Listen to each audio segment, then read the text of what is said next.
Hi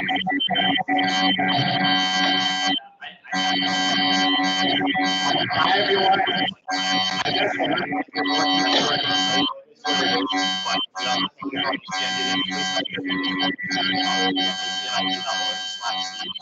and for food today, we do have the City Gourmet Deli. They're really good at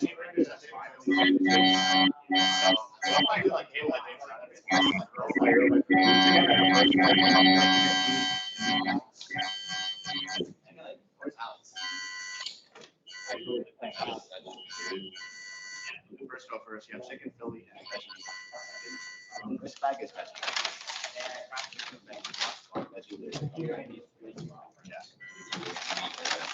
These two bags are veggies. Wow.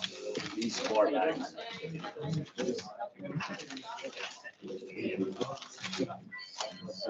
It's fun. This is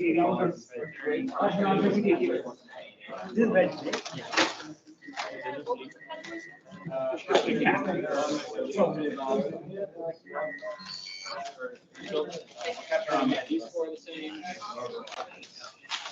I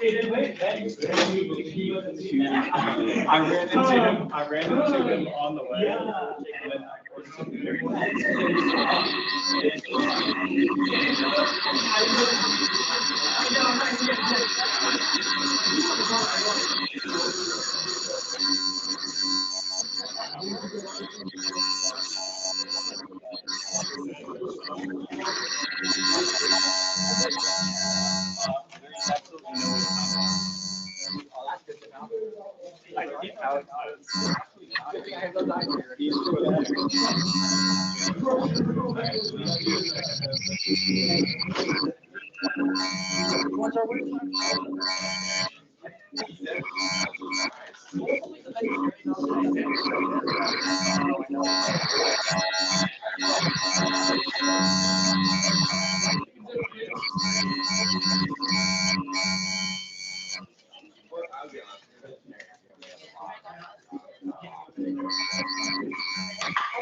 This chicken, right?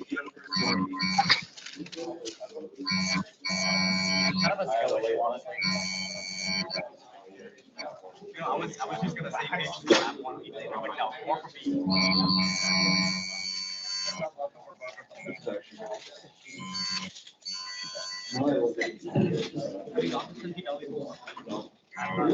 I never went there, so I actually. Oh no.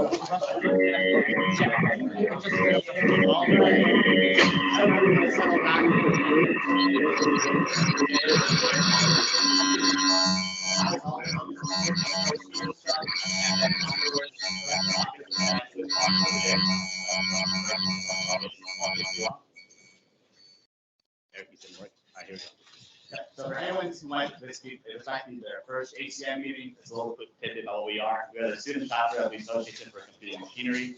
That's pretty much just like the main computer science and programming community here at UC.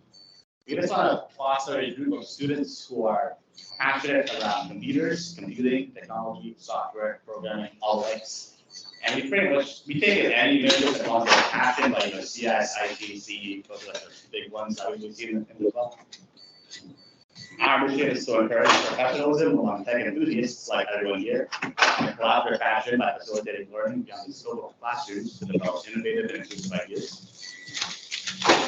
And some of the things that ACM does, we have guest speakers like tonight and Professor Hawkins, goes through the Revolution UC. It's our flagship hackathon, happens yearly, always in February. It will come soon later this semester. We have like the host socials, and info for our whole social will be coming out pretty soon. The next meeting will be afterwards. There's like all of these sessions, right? Discord, they want to ask us questions, we'll do the offer. And some services we offer also employer Discord, if you ever want to connect with other like-minded enthusiasts, you can message us there. We also have recorded meetings, every meeting we have, so it's uploaded to our regular archive. Academic requirements, so something super formal, we need to attend 2 meetings and follow the attendance norm, we have already. And that makes you eligible to vote in our end of year elections. But besides that, that's it. It's not necessary to be ACM nationals or anything like that. ACM also has a code of conduct where they get to a harassment-free experience for everyone. Our anti-harassment policy can be found in detail at acmuc.org/conduct. And we also follow the UC code of conduct, so be respectful, be cool, don't be super annoying to anyone around you, all that good stuff. ACM UC also has a Discord. It's the best way to connect other people interested in tech at UC. You can have discussions, links to cool stuff, jobs, updates at ACM UC, and more help. They have a bunch of channels for you to interact with, like introductions, general, lots of other things. Discord is super accessible to anyone with desktop and mobile apps. Our code of conduct still has Discord, so use that. After that, we have a quick hackathon lesson from Daniel. So UC has multiple hackathons this semester, super exciting. One that is completely new this semester is the Graph at UC. So the Graph is a major blockchain company that's going to be coming in and giving us an all-day in-person event, well, about 5 hours in person on October 7th. Really, really cool company. They are basically like the Google of blockchain, like their search engine for blockchain data, which is amazing. Really influential in the blockchain space as well. There's $2,500 worth of prizes, so that's super exciting. You should definitely check it out. And it'll be week virtual. The cool thing about it is you have to have absolutely zero knowledge about blockchain before you do the hackathon. You don't have to be like some blockchain expert. They will teach you all the stuff. They'll do an intro to blockchain's Web3 and the Graph, and then they'll teach you how to build a decentralized application or a DApp, a decentralized app with the Graph, and then they'll have networking meet and greet with this amazing company. They're going to fly all their people out. It's an international company, so people are coming from Canada, people are coming from the US, people are coming from other places. I actually don't know where else other people are coming from, but I know there's one person from Canada, so it's an international event.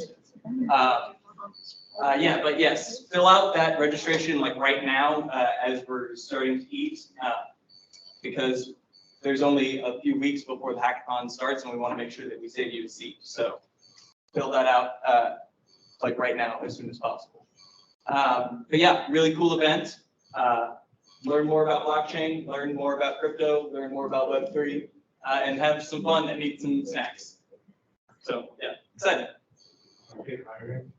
I have no idea. You can ask them if there's a meet and greet, so sure. Any other questions? Yep, Ricky asking them the questions always. Well, that's a bit about hackathon. Register if you're interested. It'll be a really good time for anyone involved. Besides that, and some of our other resources for ACM, we have our archive. It's at acmut.org/archive. Also, our campus link at that link is called Get Involved UC Now, but the link is still the same.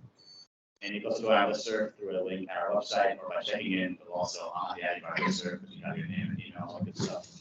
And ACM also has a YouTube channel. It's ACM UC. If you search it up, it should pop up pretty fast. We upload all our meetings to that channel, so if you're interested in seeing any past meetings, we'll be right there for you. And with all that, I'd like to pass it off to my guest speaker, Professor William Hawkins, and he'll be talking about the card.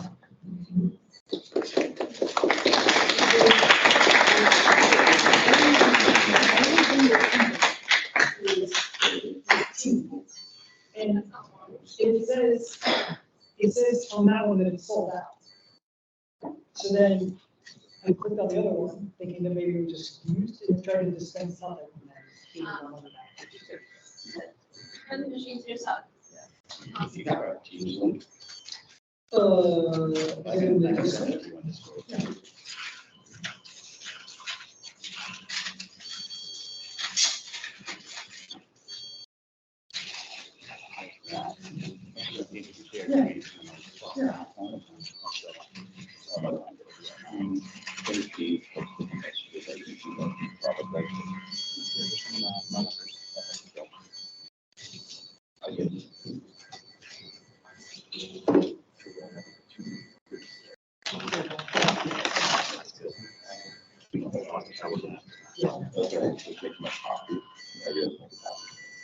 So what's the name of the place where the food's from? It's 54 Main Alley. It's right across from the. Oh, I like that place. Yeah, okay. Could you wouldn't be muted if it's not come from this computer? Okay. Yeah, all thing you do is share screen. Oh, yeah.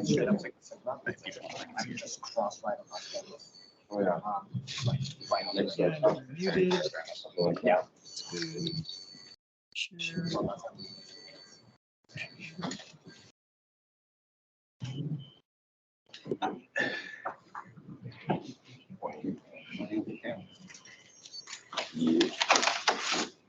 Okay.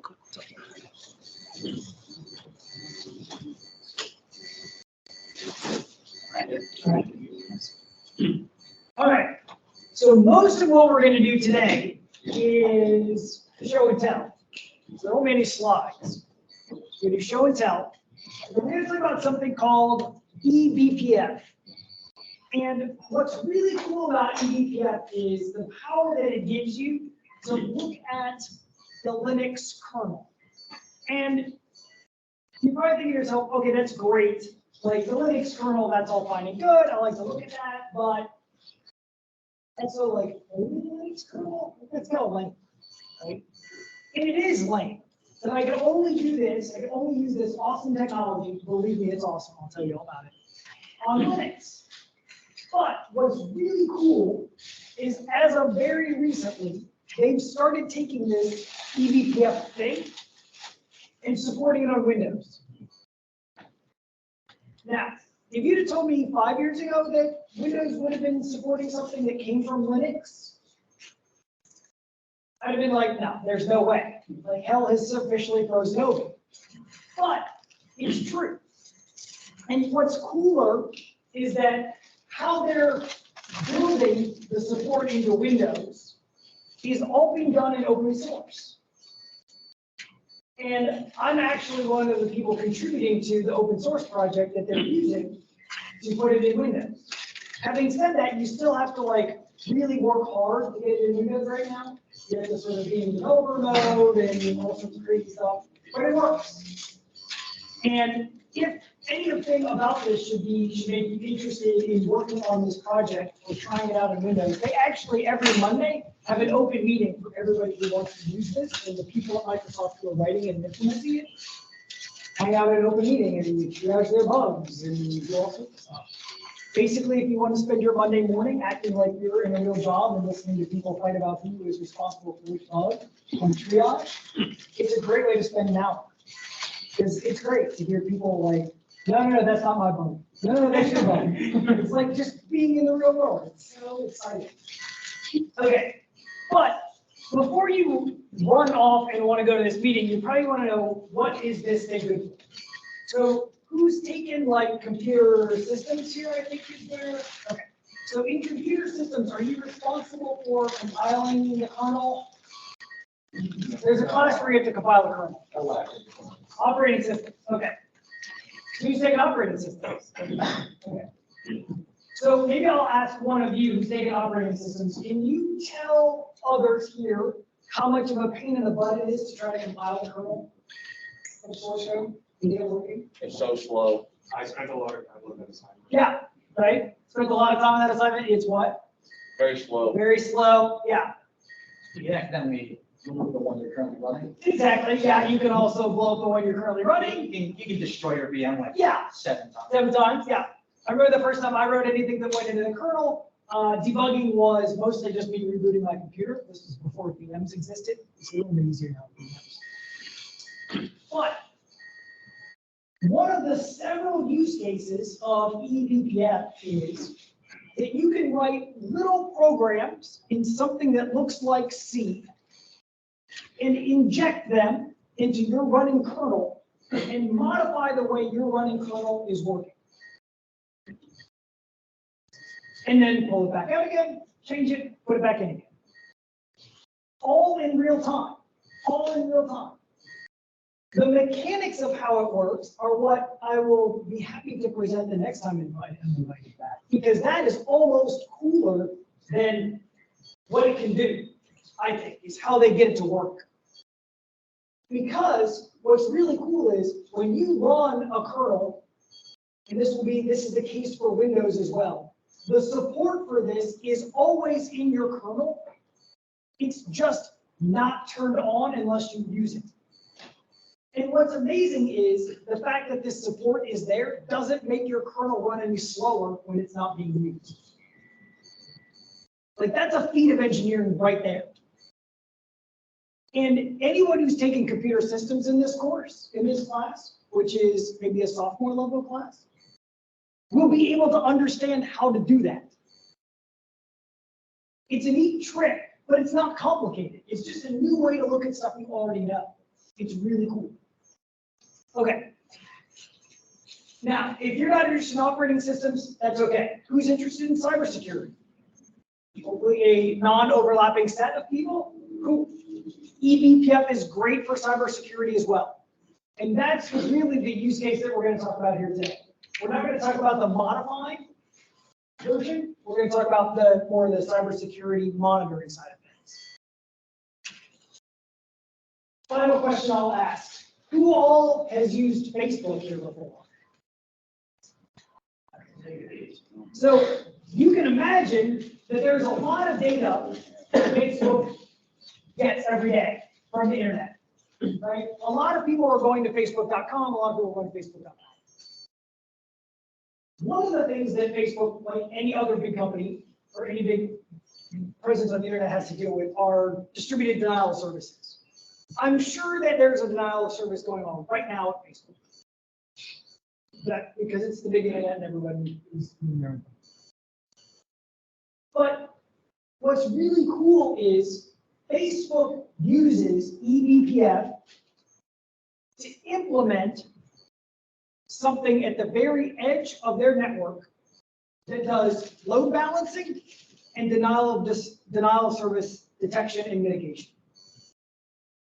The programs that you can write in eBPF run so low in the stack, so close to the hardware, that they're fast enough to categorize packets that come in and either shut them off if they're DOS traffic, or accept them and do them, or send them to another network for actually service. It's really cool. And now, what's even cooler is some vendors will sell you a network card that actually execute one of these eBPF programs on the network card itself. So if you want to write a little program in C that works on every packet that comes into your network, you can put one of these programs on your NIC, and the kernel doesn't even have to process it before it can resend it back out to another host. Like, that's really cool. That's really cool. Okay. All right. A lot of times, if you're a cybersecurity person, you might want to monitor a host to find out where a user is making connections to, or where the host is making connections to.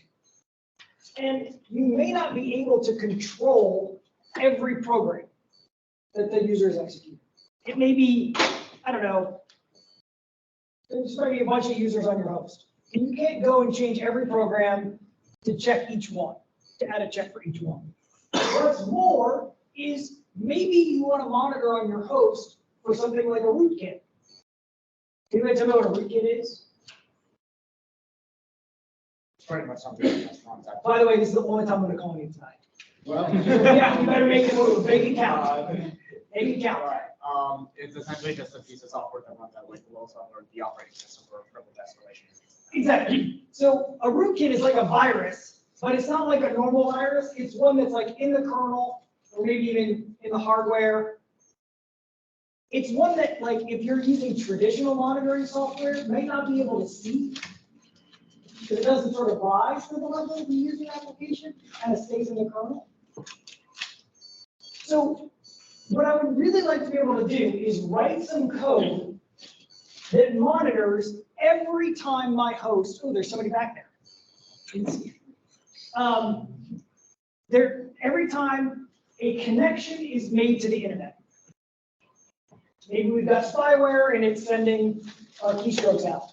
We want to know every time a connection is made to the internet, I want to see that. Again, I can't assume that only user applications are making those connections. It may be the kernel on its own because the virus might be in the kernel. How can we do that? Let's find out. We can use eBPF to do that, and that's our first example tonight. So eBPF stands for Extended Berkeley Packet Filter, which is an odd name for something that's a programming language, right, or an execution environment, because you're thinking filter, like, really? One of these things doesn't make sense. And the reason it's called that is because it's the extended, it's the E, version of a technology that has existed for a long time, and it allowed you to write little filters on packets. So this all came about from a technology where I want to only look at certain packets that are coming into my network.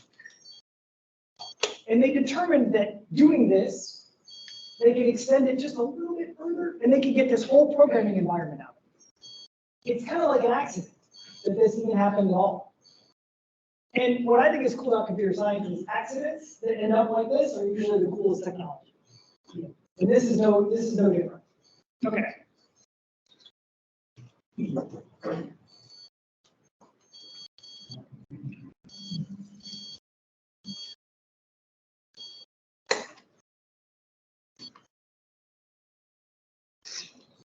Oh, this is off to a bad start. I came in touch with Pastor. All right, there we go.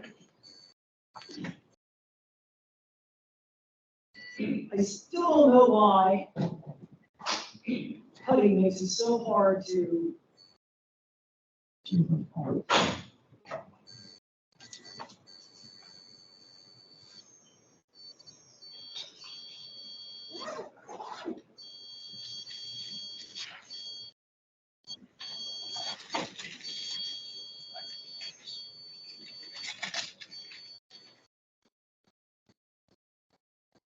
Is that big enough for everybody to see? Yeah. Yeah. Not big enough, too big? Okay.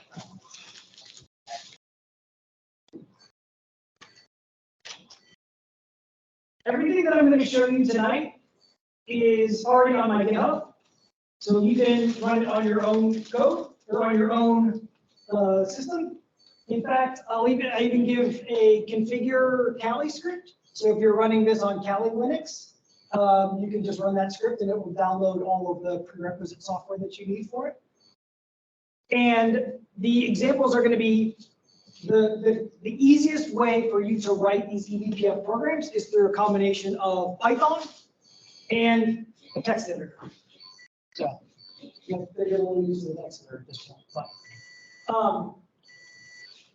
so first I want to show you what it can do. Okay, this is what I want to show you first.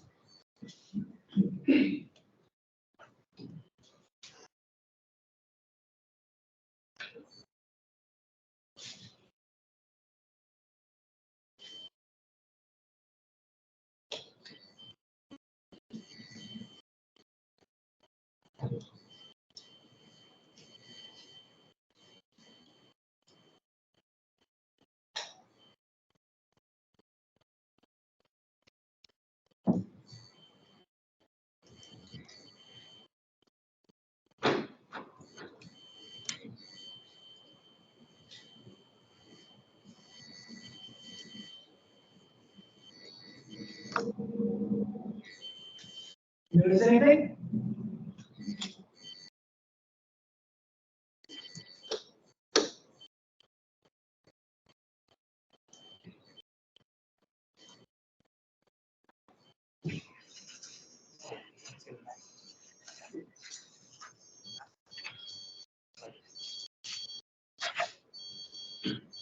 You see what's going on?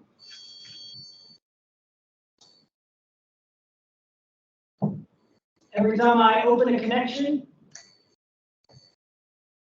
to the internet, what do you notice about the output on the left? Yep.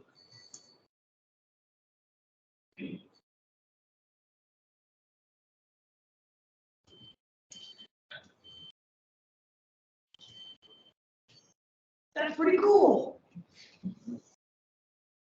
I mean, like, seriously, if that's not cool, then, you know, glad you got some free food, because otherwise you're gonna be like, the rest of this talk's pretty lame. Now, except for the fact that I'm running my desktop, this is my desktop in my office. So it's running some stuff, but not a whole lot of stuff, right? It's just sitting there, right? So if it's just sitting there, then I should expect probably no network connections to be made. Probably a pretty good, you know, pretty good thing. I kind of want that to be the case.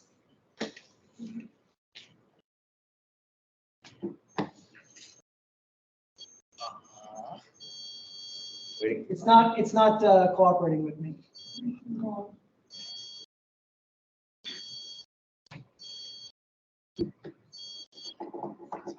It's gonna work. It's gonna happen.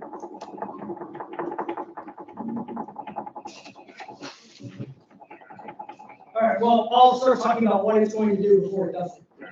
But what we're gonna find out is there are processes in the background that are making connections that, quite frankly, when I ran this the first time, I had no idea that it was doing it.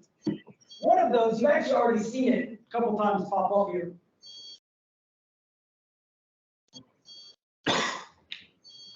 See this?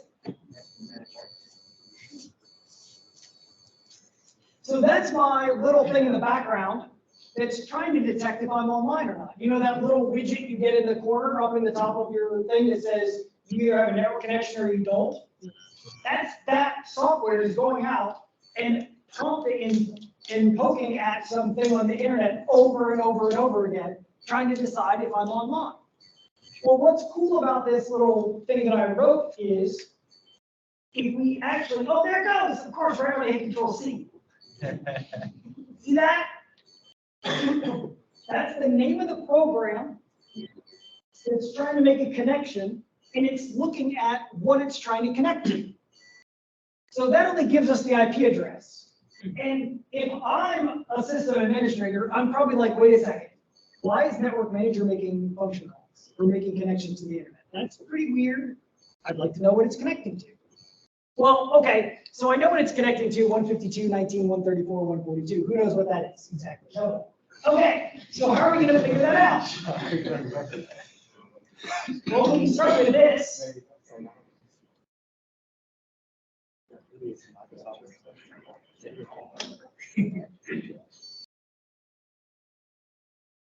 Okay, so that's the name of it. Oh, this is your VM. Oh, okay. Right? That's the VM. That's the host name for the thing that it's trying to connect to. Still doesn't make me like all that excited. VM3. Right? So it's going out to some website called ibiblio.org. That sounds spooky. If you know anything about open source software and the infrastructure behind it, it's actually not spooky. Like that's the most reassuring website I could probably see up there. But let's assume we didn't know any of that. And we're like, ibiblio is not any website I've ever gone to. And I want to know, like, why is the software doing that? Well, we can go further. We can say, okay, who is, and we can type that thing and find out who owns that domain. Danny Sue. And you're like, okay, so it's actually owned by, that pool of IP addresses is owned by the University of North Carolina. All right, that's slightly more reassuring, right? Yeah, that's slightly more reassuring. And we can go down this rabbit hole all the way along, but that's like a whole different talk. That's like a whole network cybersecurity talk that we can do.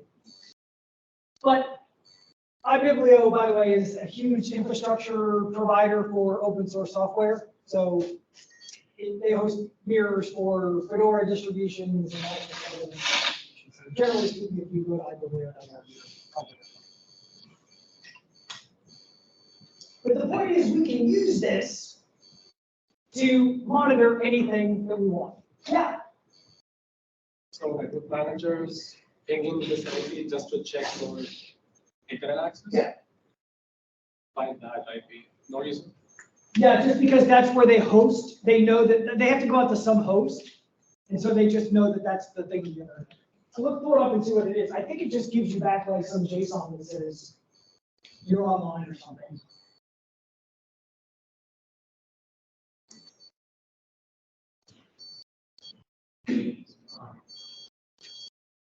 Does anybody know the? That's what it is in curl, isn't it? No, it's making us. All right, let's put that in our web browser and see what it gives us.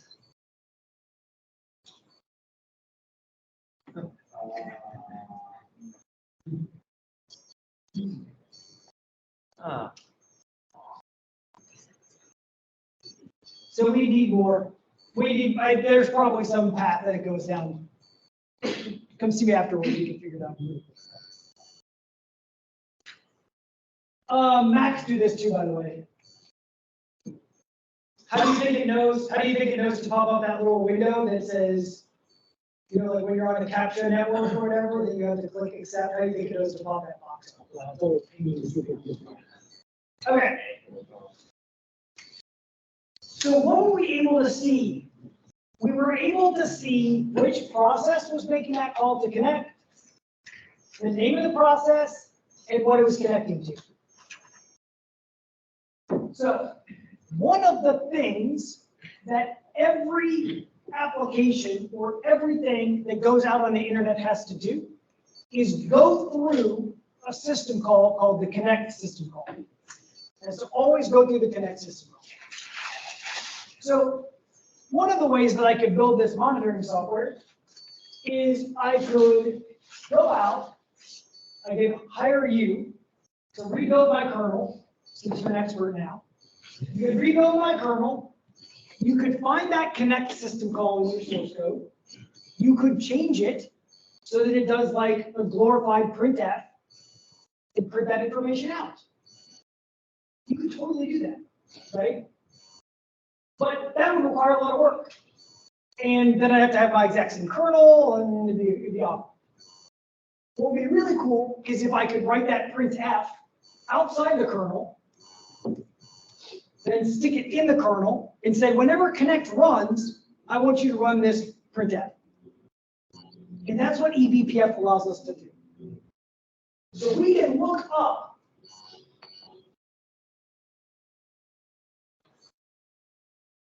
on our system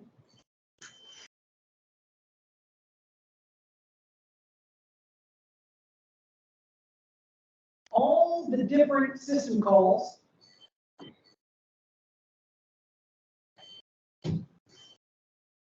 that we can look at. So that was a bad query, sorry. This is better.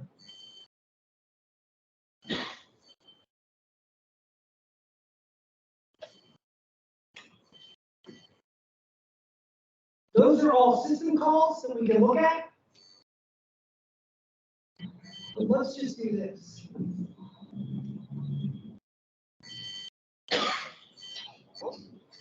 Those are all the different things, all the different places built into the kernel that we can write our own functions and add functionality to. There's just like so many you can't even just like think about what they are. But this connect is one of them. So let's look at what that looks like.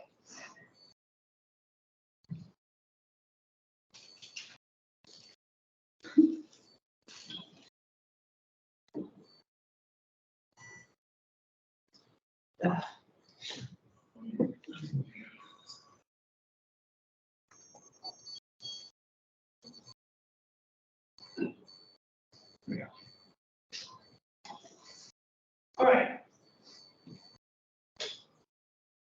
Now, presumably, if I write a program that's going to get invoked every time connect runs, I'm going to be given some information, right, about that call. The kernel is going to say, not only is this function running, but it's going to give me some information. Because I can print that out, right? I printed out the process ID, I printed out what it was connecting to. But depending on what function you are hooking to, the information the kernel gives you is different. Each time it's different. So what we can do is we can list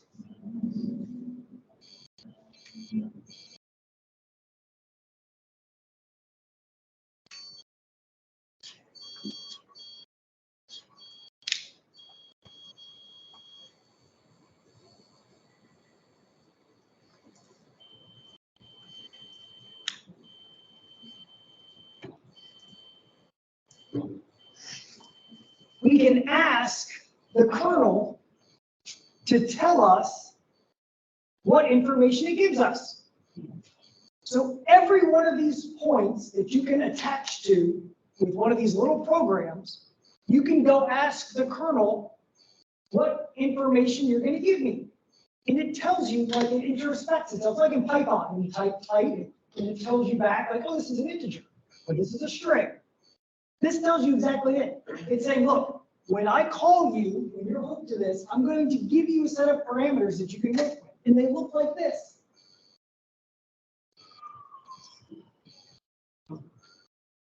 That's pretty cool. So now we know exactly what we're going to get. Now, we don't have to look at all this. This is just a bunch of details. You can go out and Google all this. Like, that's what I had to do. So don't think that I know anything more than you do. Like, this is all Google stuff, right? I have worked with some of these structures before, so I know what they are, but that's just because of experience. Like, this is not preordained knowledge that somebody else has that you don't. Stuff you can look up. And what's great about Linux in open source is you can go and find the source code for all of these files and just read them. But Googling is fast. So we translate that into something that looks like this.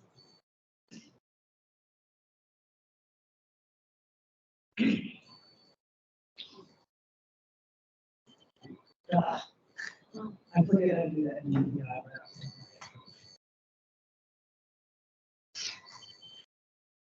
Does that look, to those of you who have either taken C++ or systems programming class, does that look familiar to you?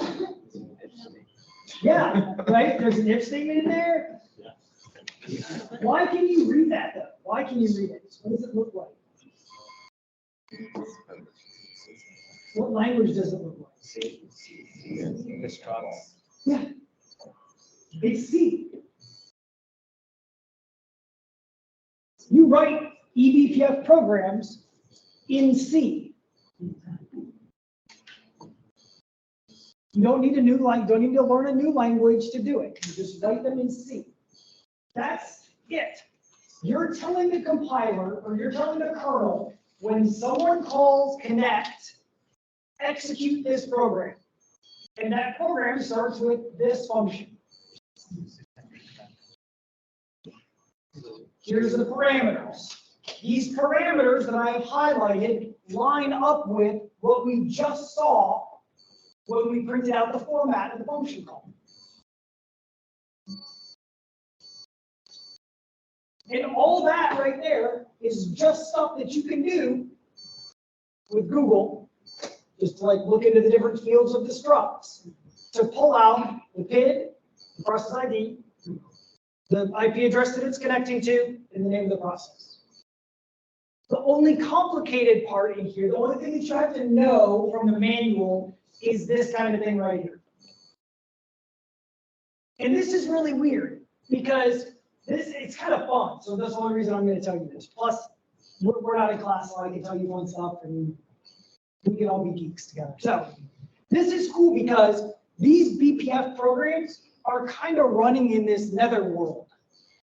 You're writing them over here as a user, but they're actually executing in the kernel. So when you're in your program, when you're sort of like going around and looking at memory, it's possible that you can go read things from the kernel or change things in the kernel's memory.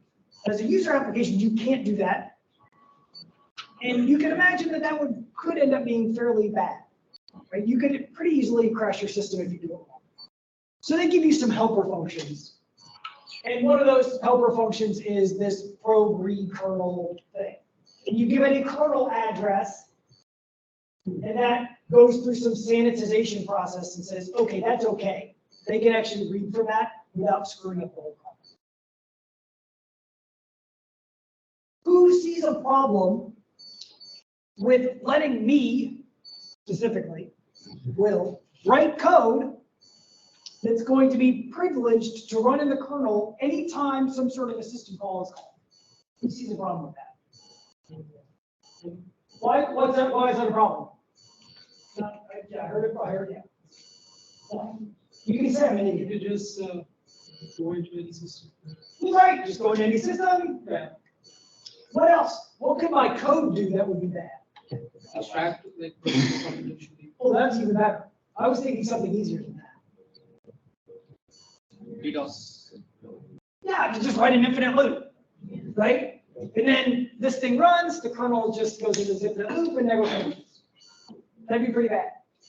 So the idea is that at this level of like abstraction, like most computers don't have any kind of projections. Yeah, right. Yeah, you're in here, all bets are off, right? Yeah. So even like with a Windows machine is not that. Well, if you are in this, with Windows, it'd be the same problem. Now, let me reassure you that you have to have administrator privileges to install one of those things, right? But we all know that that's not impossible to get. Yeah. Who here runs Windows as administrator? Exactly, we all do, right? So if I click on some PDF and I get administrator privileges, you could put one of these things in there, right? Some bad PDF. But here's the other really cool thing about eBPF. There's a whole world of academic research out there, and all they do is they talk about this thing called static analysis of programs. You may have heard of static analysis, but the idea with static analysis is we can take a program as if it were printed out on a sheet of paper and try to figure out what it does without running it. That's static analysis, right? It's really hard. It's really hard to do. And most systems are in academic papers, and that's as far as they get. The people who developed the kernel have developed and implemented what I think is probably the most advanced production-ready static analyzer and actually use it. Every program that you write in this language goes through their static analyzer and determines the number of iterations of a loop and limits you the number of memory operations, whether those memory operations are safe. And only if it passes that static analysis is this code allowed to go into the kernel. You can't write an infinite loop. You can't read memory you can't read null pointers. You can't overwrite buffers because the static analyzer proves that your code won't do that. That in and of itself, if this group of people did nothing but an actual static analyzer to a C-like language, that would be enough to like, if that were one person to win a tournament. And that's a big accomplishment. And yet it's just one small part of all of this stuff. Yeah. Is this static analyzer like somewhere online, or is it built into the program itself? If it's built into the program, I don't see why I can't just go to switch on. Yeah, it's built into the kernel. It's built into the kernel. So when you load one of these things in there, it goes through and does the analysis in real time. So every time you load it in, it does the analysis. So I can like just modify the code. Yeah, absolutely, you could. Yeah. But now I have to like, now you're back to like, you can find things back. So I guess you mentioned that it's able to detect loops. Does that not mess with the problem? Or? It is. Yeah, so there are limits, obviously. But one of the things is, I think it limits you to like 10,000 iterations of a loop or something. It just arbitrarily caps. So it goes through and tries to, it does a pretty brain dead static analysis. But with terms of iterations of loops, it says either this loop halts or not. Now, if it can't tell if it halts, then it just says, no, you can't do this. But there are some loops where, so the point is, the reason you want static analysis, I think is what you're getting at, is I want to be able to write a loop, and if somewhere in the code, it can be proven that that upper bound is actually 10, then okay, that's fine, you can do 10 iterations.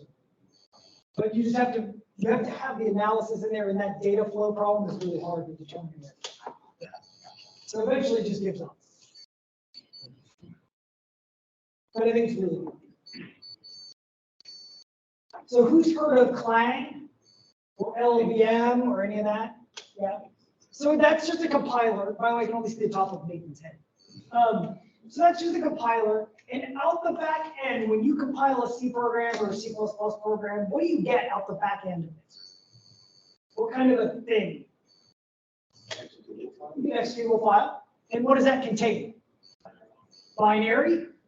And that binary is designed for whatever CPU you're going to run on.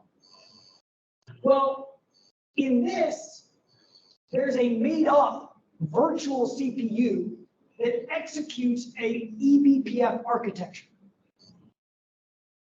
So who's heard of WASM? WASM is like WebAssembly.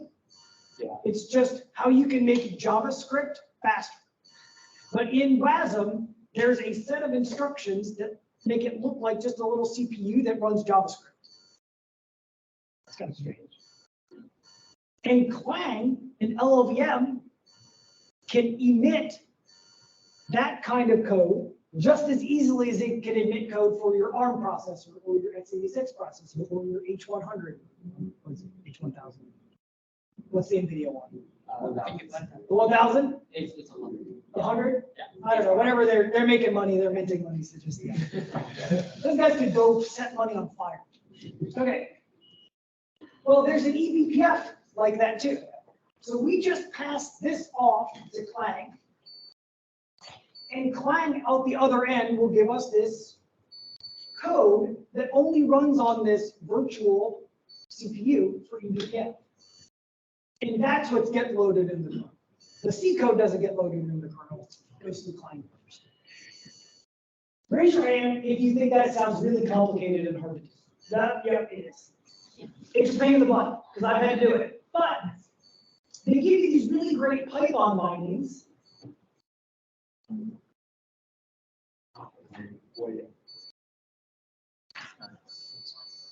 you see that right there? Yeah. Do you see that right there? Everything else, no, but yeah. No. That's specific thing. Yeah. That's specific. See that specific thing? Yeah. So yeah. That's all you have to do to convert from that C file that we just saw to the thing that gets loaded in the kernel. Everything else is hidden behind it. That's how easy it is to use. It's just really cool. It's really cool. And then down here is like, I know you can't see, sorry. This is like a combination of putty and syntax highlighting that's just gone terribly wrong. But that while true and that perf buffer pull down there, all that's doing is saying, okay, I'm going to make this Python program here wait for output from the program, the eBPF program that we just wrote. That's going to be my communication point. So again, there's a lot of details in like how you configure stuff, but the even harder details of compiling that C through Clang, through LLVM to get this output, to load it into the kernel, to check that it went into the kernel, to check that everything matches. It's all handled by that one little thing there. It's really cool.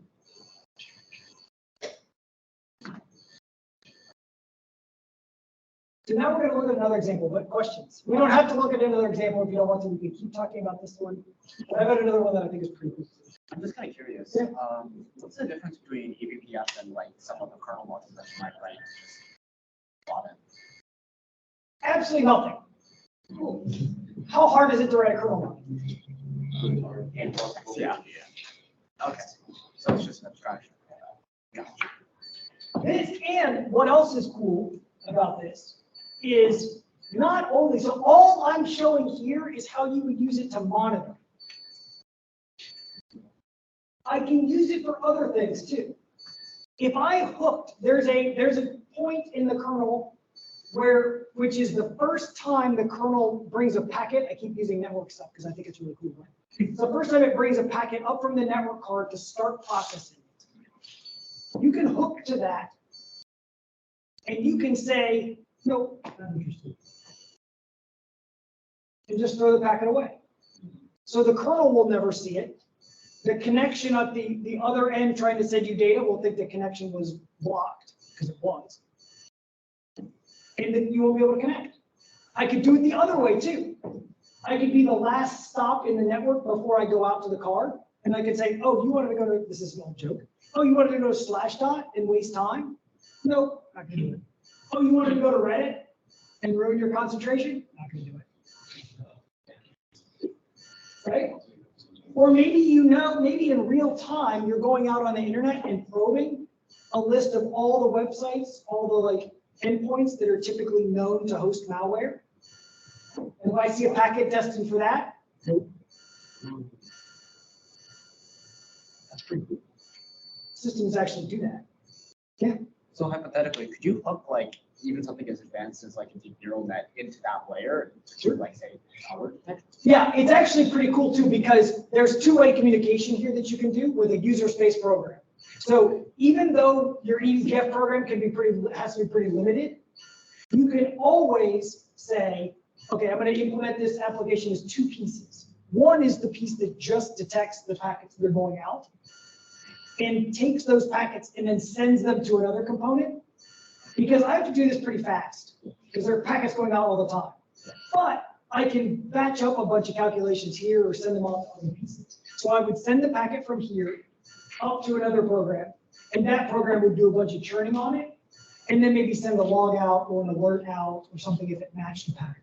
Okay. Does that make sense? Yeah. That's how that's how Facebook's system works in real. And then you could push. Then the other way too, you could, if you detected that bad behavior, you could push rules down into the kernel to make new blacklists or blocking lists. Yeah. Anybody here like to write Go? Code in Go? Yeah. There's a whole thing called Cilium, and it's all built around how to write programs that do that architecture. That make it really easy to hook up user space programs that do advanced calculations. And Facebook is one of the partners of Cilium. They're the ones that sort of like they contribute to that. Very cool. Yeah. So you mentioned the stack analyzer. Where did you say that was stored again? It's in the kernel. So, okay, that leads to another question. Yeah. So does the stack analyzer allow you to make changes to the stack analyzer? Yeah. So really, you don't have the right to be able to destroy your own computer by messing with the kernel. Yeah. That's actually a good question. I wonder, could you hook? Because I own the any, machine. Yeah, I mean, right. I'm gonna go and look and see if there's hook points or trace points in the static analyzer. because it does strike me as kind of weird that you won't be able to change a security like protocol or something like that, like the stack analyzer, because if you want to make changes for some specific reason, maybe you want safe or not. But Oh, you could always recompile the kernel. okay. You can always recompile the kernel and change the static analyzer. It's just, I thought you were asking from a BPF program, can I change the static? That as well, yeah. Yeah, and that, no, you cannot. Gotcha. Don't, I mean, it's hard for my listening to sort of just reminds me of like CRISPR is a sort of technology that allows you to edit and modify. Oh, the DNA CRISPR, I'm sorry, I didn't know, yes. Yeah. Oh, I love that, yeah, CRISPR is so cool. It's exactly right. You're just splicing things up. I don't know how long I was supposed to stop, but it's already 7 o'clock on a Thursday, and I'm sure you all like, oh, she's talking to me. So I'm happy to answer more questions, and I would love to come back again and tell you all about how this actually works. It's not like actually works, because I've shown you how it actually, there's nothing hidden. You could go right now and with, an hour of Google and banging your head against the wall, do all that I've done. Because that's all I did when I started this too.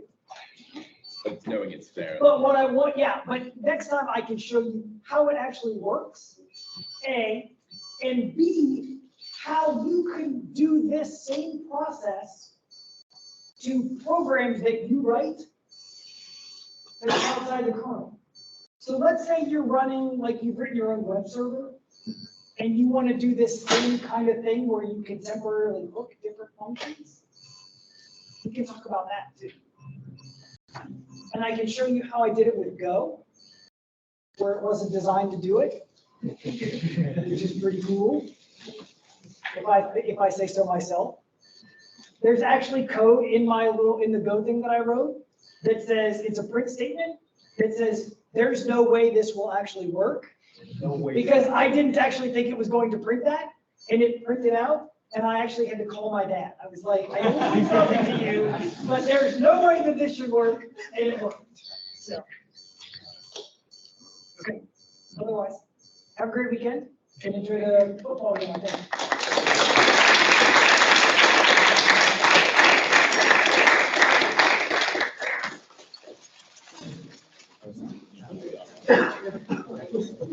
It's low level stuff. Well,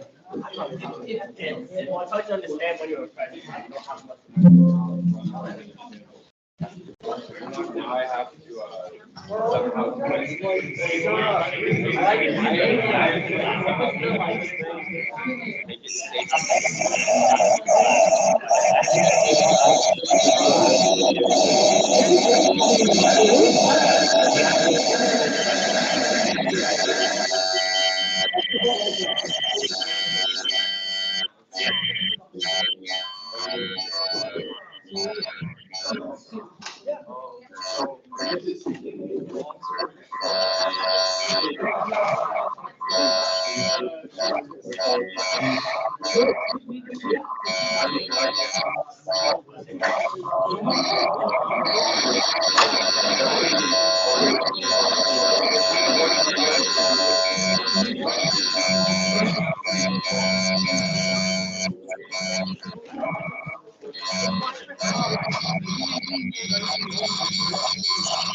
That thing is really so